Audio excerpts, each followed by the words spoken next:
সম্মাননা প্রত্যেকটা মানুষকেই ইন্সপায়ার করে আরও ভালো কাজ করবার। যেমন আমি জাস্ট 1 বছর যাবত আমার একটা ব্র্যান্ড ওপেন করেছি, জেবার বাই আরোহী, যেখানে নারীদের গহনা পাওয়া যায়।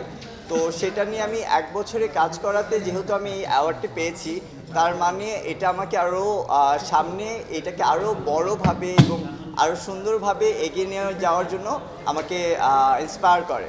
এটা অবদানটা হলো যে আমি জুয়েলারি, আমার একটা মেয়েদের জুয়েলারি ব্র্যান্ড আছে জেবার বাই আরোহী, যেটা অনলাইনে সেল করা হয় এবং এই 1 বছরে এটা অনেক পপুলারিটি পেয়েছে এবং আমার মনে হয় যে বাংলাদেশের 60%-এরও বেশি 70% সেলিব্রিটিসরা চুজ করছে।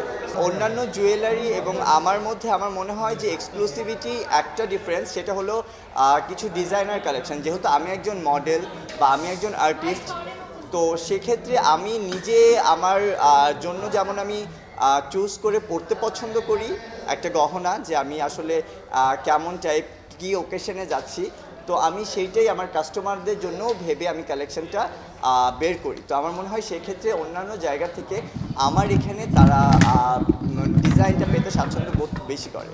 একেবারে আমি এতটা বেশি বলতে পারবো না, কজ আমার এর আগে অ্যাওয়ার্ড শোতে যাওয়ার এক্সপিরিয়েন্স আছে অ্যাজ এ ইনফ্লুয়েন্সার বা মডেল, বাট এই প্রথমবার আমি এরকম কোনো অ্যাওয়ার্ড ফাংশনে আমি পেয়েছি।